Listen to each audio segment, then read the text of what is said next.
सभी साथियों को जैक्सान। साथियों, आज रविवार है और आज के दिन सारी हाजिर मंडियां बंद रहती हैं। जो धान मंडियां जिसको हम लोग बोलते हैं सारी बंद रहती हैं। लेकिन रविवार के दिन अपने एक स्पेशल चर्चा करते हैं, साप्ताहिक चर्चा करते हैं कि पिछले सप्ताह के अंदर फसलों के भाव कैसे रहे और अगले सप्ताह में कैसे रह सकते हैं।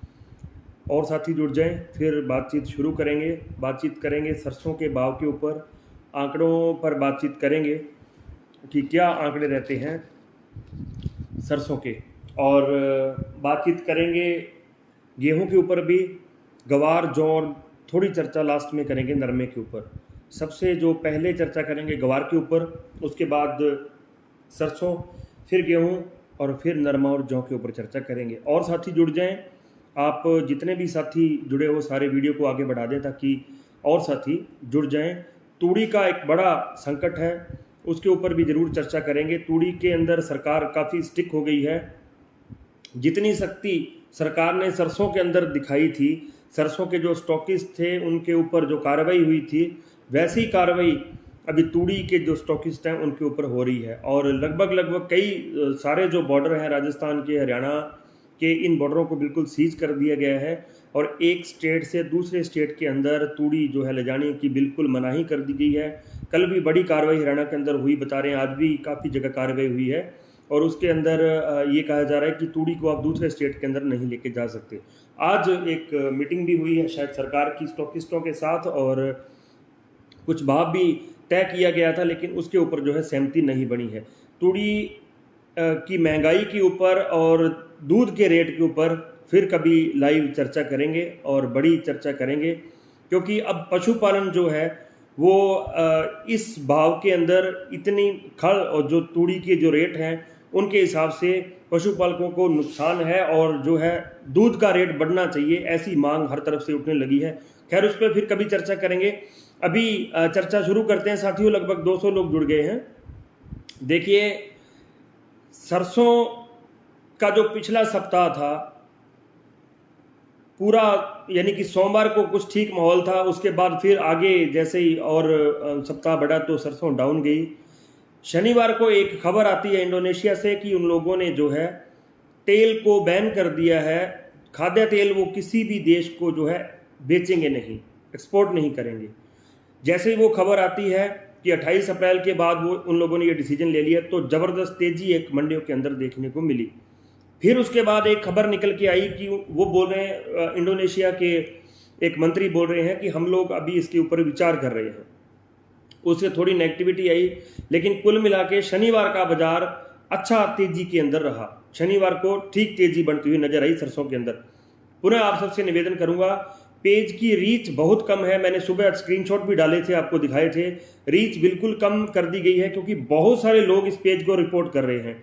अब वो कौन लोग हैं, क्यों रिपोर्ट कर रहे हैं, वो एक मुद्दा नहीं है, उसके ऊपर ज़्यादा चर्चा मैं करना नहीं चाहूँगा। लेकिन आपसे निवेदन है कि आप वीडियो को आगे शेयर करते रहें ताकि और साथियों तक जो है अपना जो ये बातचीत है और जो जानकारी है वो पहुँचते रहे। और आप सब लोग बहुत शेयर करते हैं, उसके लिए आपका धन्यवाद। तो साथियों, इंडोनेशिया की खबर से बाजारों के ऊपर फर्क पड़ा क्योंकि इंडोनेशिया बहुत बड़ा देश है, वो बहुत सारे देशों को जो है तेल सप्लाई करता है।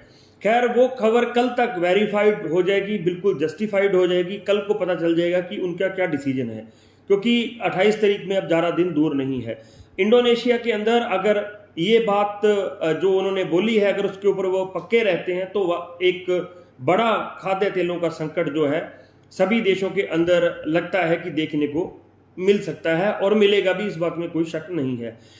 आंकड़ों के ऊपर बात करते होते हैं अपने, अमूमन जो 6 दिन की वीडियो होती है उसके अंदर अपन लोग जो है सादी और देसी भाषा में समझाने की कोशिश करते हैं, क्योंकि किसान लोगों को डायरेक्ट अच्छी देसी भाषा में समझाया जाए तो जल्दी हम लोगों को समझ आता है। तो अगर आंकड़ों की बात करें, आज भारत कहाँ खड़ा है? आज भारत के बंदरगाहों के ऊपर जो है लगभग 80 से लेके 90 हजार टन जो है खाद्य तेलों का जो है एक भंडारण है, जो कि बहुत ज़्यादा नहीं है। अगर ओवरऑल बात करें तो इस भंडारण के अंदर 23,000 टन से लेके 25,000 26,000 टन जो है पाम ऑयल है। 38,000 टन जो है वो सोया का तेल है, सोयाबीन का तेल जिसको बोलते हैं, और सिर्फ 15,000 टन जो है वो तेल है सूरजमुखी का, और थोड़ा बहुत कोई आप मूंगफली का तेल कह सकते हैं। असल के अंदर जब से ये सीजन आया है, जब से ये जो सरसों का सीजन आया है, तब से अब तक कोई भी बंदा सरसों को स्टॉक नहीं कर पाया है। उसके दो कारण हैं। आप वीडियो को आगे जरूर बढ़ा दें साथियों, जो भी साथी जितने भी जुड़े हैं, ताकि और भाइयों तक ये पहुंच जाए। उसके दो कारण है। भंडारण नहीं करने का पहला जो कारण था वो ये था कि पिछले साल का जो सीजन था वो जैसे सीजन गया तो बहुत कमजोर सीजन एक बन गया, वो काफी कमजोर सीजन हो गया था। सरसों के मामले में बहुत तंगी आ गई थी, एक आप कह सकते हो कि बहुत कमी थी सरसों के अंदर। जैसे ही अब नया सीजन आया, नए सीजन की सरसों आमतौर पर स्टॉक कर जाते हैं जो स्टॉकर्स लोग होते हैं, जो व्यापारी लोग होते हैं। पहली बात, उसके अंदर स्टॉक लिमिट लगी हुई थी, स्टॉक लिमिट के डर से भी व्यापारी जो है स्टॉक नहीं कर पाए। दूसरी बात, उनको स्टॉक करने का मौका ही नहीं मिला, क्योंकि जैसे ही सरसों मार्केट के अंदर आती है और मार्केट के अंदर आने के जस्ट बाद जो है उनको तेल का प्रोडक्शन जो करना था, तो अभी तक कोई बड़ा जो है स्टॉक जिसको अपने बोले वो सरसों का दिखाई कहीं भी नहीं दे रहा है। दूसरा कारण उसके अंदर ये था कि सरकार का बहुत डर था। जैसे ही सरसों बाजार के अंदर आई, तुरंत प्रभाव से 15 दिनों के बाद सरकार ने जो है केंद्र सरकार और राज्य सरकारों ने मिलकर टीमें बनाई, और उन टीमों ने लगातार जो बड़े प्लांट थे, जो बड़े प्लांटर थे या बड़े स्टॉकर्स थे, उनके ऊपर जो है छापे मारने चालू कर दिए। तो उसका भी एक काफी असर रहा। उसके डर से भी व्यापारी लोग जो है वो इस बार सरसों को स्टॉक नहीं कर पाए हैं।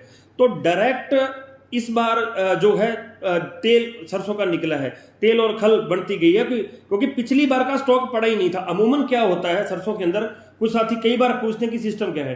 अमूमन ये होता है कि पिछले साल की कुछ सरसों इन लोगों ने स्टॉक करके रखी होती है। जैसे ही नई सरसों आती है बाजार के अंदर, तो फिर ये आदि, यानी कि अगर इनको मान लीजिए किसी व्यापारी को 100 क्विंटल सरसों चाहिए, तो वो मारामारी नहीं करते नई सरसों खरीदने के लिए, इतना जो है वो मतलब एग्रेसिव नहीं होते। वो सिर्फ 100 की जगह 50 या फिर 30 क्विंटल सरसों नई खरीद के, प्लस जो उनके पास सरसों पड़ी है, जो पहले उनके पास पिछले साल की स्टॉक होती थी, उसको मिला के जो है तेल के अंदर काम ले लेते थे। या फिर ये करते थे कि 100-200 क्विंटल सरसों खरीद ली, कुछ पड़ी है उसको मिक्स करके उसका तेल बना लिया, और कुछ 100 क्विंटल जो है अपनी स्टॉक कर ली। इस बार कहानी ये थी कि पिछले साल का कुछ भी नहीं था, तो इस बार डायरेक्ट जो है तेल प्रोड्यूस्ड हुआ है, तेल बना है। इस बार किसी के पास भी जो है कोई बहुत ज्यादा स्टॉक अभी तक सरसों का साथियों नहीं है। अब स्टॉक भी नहीं है, दूसरी बात तेल का भंडारण भी हमारे पास नहीं है। तो ओवरऑल बात करें तो 60% से भी ज्यादा हम लोग तेल बाहर के देशों के ऊपर हम लोग डिपेंड होते हैं। जो दूसरे देश हैं, इंडोनेशिया है या मान लीजिए आप कोई और जो देश हैं, उन लोगों से हम लोग तेल खरीद के लाते हैं। तो वो एक बड़ा इंपैक्ट हो गया कि हमारे पास सिर्फ प्रोडक्शन का ओवरऑल जितनी कंज्यूमिंग, जितनी खपत है, उसका हमारे पास सिर्फ 40 से लेके 42-43% ही जो है हम लोग जो है तेल को जो है बना सकते हैं। और इस बार उम्मीद ये लग रही थी कि सरसों का सरसों की जो टोटल ओवरऑल जो मतलब की आवकें हैं वो काफी बढ़ जाएंगी बजाय पिछले साल के। इस बार जो ज्यादा प्रोडक्शन की हम ज्यादा उम्मीद कर रहे थे, लेकिन सरसों कमजोर रह गई, एक वो भी कारण बड़ा हो गया।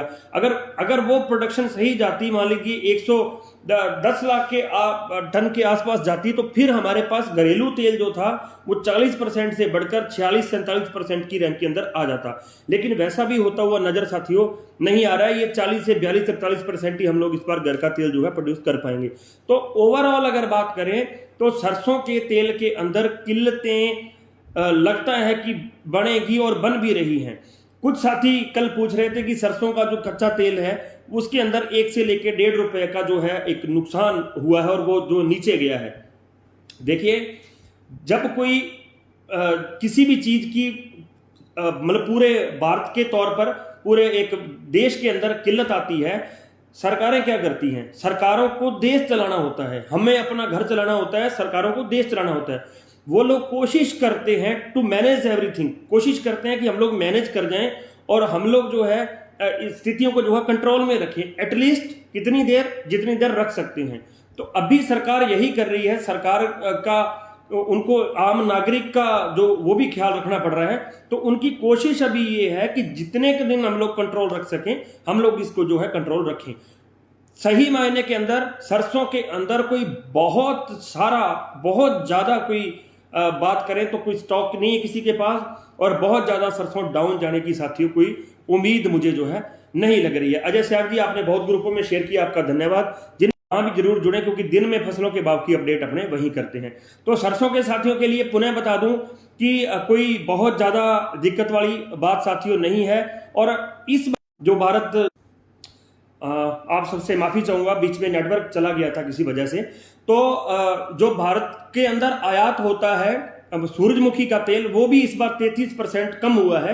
एक फैक्ट वो रहेगा, दूसरा प्रोडक्शन हमारी जितनी हम लोग सोच रहे थे वो रहेगी, और तीसरा जो युद्ध चल रहा है वो रहेगा, और चौथा और मेन कारण जो है, जो इंडोनेशिया ने जो है वो किया है कि उन लोगों ने जो है एक स्टॉक लिमिट लगा दी है। और अर्जेंटीना ने भी जो है एक, जो दूसरे बाहर तेल लोग बेचते हैं उनके ऊपर एक सख्त कार्रवाई करते हुए उनकी जो शर्तें हैं उनको काफी ज्यादा टाइट कर दिया है। तो सरसों के अंदर इतनी चर्चा है साथियों, कोई ज्यादा घबराने वाली जरूरत लग नहीं रही है। धीरे धीरे भाव सरसों के बन जाएंगे।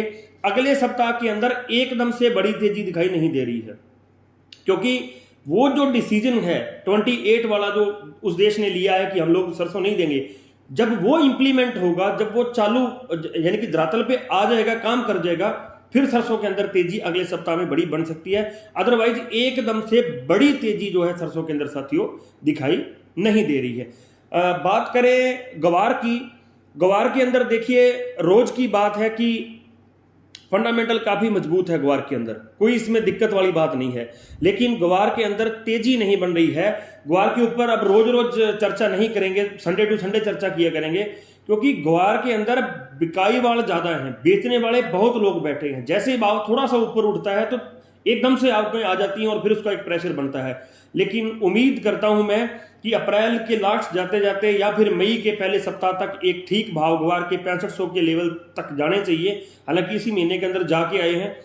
उम्मीद लगती है कि थोड़ा बहुत ग्वार जो है तेज हो जाएगा, बनेगी तेजी, इस बात में कोई शक नहीं है, क्योंकि ग्वार की फसल कोई बहुत ज्यादा नहीं है और जो फसल थी उसकी क्वालिटी नहीं है। और ग्वार गम की बात करें तो वो भी तेज है, ग्वार भी जो है वायदा के अंदर तेज है।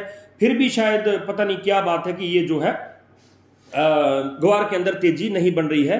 खैर जल्दी तेजी बनने की उम्मीद है। कुछ साथी कह रहे हैं कि आवाज नहीं आ रही है, आप भी जरूर बताएं कमेंट करके कि आवाज आ रही है कि नहीं आ रही। महेंद्र बहादुर जी कह रहे हैं आवाज नहीं आ रही। बात करें गेहूं की तो बड़ी तेजी, एकदम से बहुत बड़ी तेजी गेहूं के अंदर भी बनती हुई साथियों दिखाई नहीं दे रही है। हाँ ये है कि रुख अच्छा है, लग रहा है कि जो है उम्मीद है एक बनती हुई नजर आ रही है कि गेहूं के अंदर भी एक सुधार हो सकता है।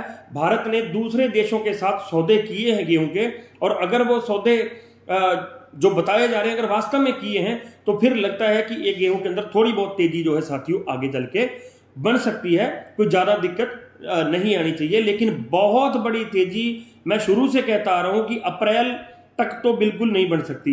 मई के बाद कुछ थोड़ी बहुत लगी तो हो सकता है थोड़ी बहुत की तेजी आ जाए, लेकिन 3500 और 4000 वाला कोई सीन साथियों गेहूं के अंदर दिखाई अभी तक तो नहीं दे रहा है। जौ की बात करें तो जौ के अंदर भी साथियों बड़ी तेजी नहीं है। मैंने एक निवेदन किया था जब 2 दिन के लिए जौ मेरे ख्याल से 3200-3300 बिका था, तो सभी साथियों को यहां से मैंने ओपन ही अपील कर दी थी कि भाई बेच लो, मेला है, लूट लो इसको, क्योंकि नहीं लगता कि आगे चल के जो है इसके अंदर की बहुत बड़ी तेजी रहेगी। गोल का भाव वही है अपना 2700 रुपए का, और 2700 रुपए लग रहा है कि 2700 तक की जौ का जो भाव है लगभग यही रहेगा और इधर ही जो है भाव रुका रहेगा। थोड़ी सी बात नरमे की कर लें, बहुत बड़ी नरमे के अंदर तेजी नहीं है, लेकिन एक डर है मुझे नरमे के अंदर कि वो जो आयात शुल्क सरकार ने हटाया है, वो अब ये कह रहे हैं कि शायद सितंबर तक हटाया है, वो सितंबर को दोबारा लागू हो जाए तो बहुत अच्छी बात है, नहीं तो जो आने वाली नरमे की फसल है उसको नुकसान होगा और बहुत बड़ा नुकसान होगा। सरकारों के फैसले खैर ऐसे ही होते हैं, लेकिन मैं उम्मीद नहीं यकीन करता हूं कि वो जो आयात शुल्क जो है नरमे का जो है सरकार ने बिल्कुल नन किया है, बिल्कुल खत्म किया है, उसको जो है थोड़ा सा जो है थोड़ा सा नहीं, उसको 11 के 11% ही जो है इंप्लीमेंट किया जाए। अब इसके अंदर ये होता है, जैसे मान लीजिए थोड़ी सी वीडियो खैर लंबी हो गई आज, यानी कि 2 घर मान लो लड़ाई कर रहे हैं, 1 लाख रुपए का रोड़ा है। तो कई बार मेरे जैसे जाके पंचायती जो जो जिनको वो गढ़म चौधरी भी बोलते हैं, वो जाके बैठ गए और बैठने के बाद उन्होंने कहा भाई साहब 50 आप छोड़ दो, 50 आप दे दो, 50-50। 11% वाला किधर पंचायती के चक्कर में सरकार ने 5% कर दिया, तो भी नरमे की फसल को नुकसान होगा। ये एक टेंशन है नरमे के खेत के लिए, और लग रहा है कि कहीं ना कहीं दिक्कत जो है अब इसके अंदर बढ़ती हुई नजर नहीं आ जाए। अगर सरकार ने दोबारा से 11% लगा दिया तो धन्यवाद भाई सरकार को, बहुत बहुत ठीक है। आज हमारे पास नरमा है नहीं, नरमे का प्रोड्यूस हम लोग इस बार कर नहीं पाए। भगवान करे अगली बार बम्पर फसल हो किसानों के और हम लोग जो है नरमा ज्यादा पैदा कर लें, तो फिर सरकार को हटा के उसको लगा के 11% को लगा के और प्रायोरिटी अपने देश के जो है नरमे को देनी चाहिए। अगर किधर ये 5% 6% घटा के सिर्फ 5% लगा दिया, भी 11 की जगह 5 लगा दिया, तो फिर डेफिनेटली व्यापारी लोग जैसे ही हम लोग थोड़ी सी तनातनी करेंगे कि नहीं हम अभी नहीं बेच रहे, हम महीना रुक के बेचेंगे, तो फिर ये बाहर से मंगवाने से हिचकेंगे नहीं। इसलिए इस चीज के ऊपर हमें बारीकी से साथियों नजर रखनी पड़ेगी। आप सब लोग जुड़े, आप लोगों ने समय दिया, आपका बहुत बहुत धन्यवाद। आप सब लोग वीडियो को शेयर करते हैं, उसके लिए भी धन्यवाद। पुनः निवेदन, यूट्यूब चैनल किसान राजा हेर के ऊपर जरूर जुड़े। दिन में फसलों के भाव की अपडेट अपने वहीं करते हैं साथियों। मिलेंगे कल 11 बजे यूट्यूब चैनल के ऊपर, यूट्यूब चैनल किसान राजा हेर के ऊपर, और कल शाम को 8:30 बजे यहाँ पे लाइव। तब तक के लिए किसान एकता जिंदाबाद।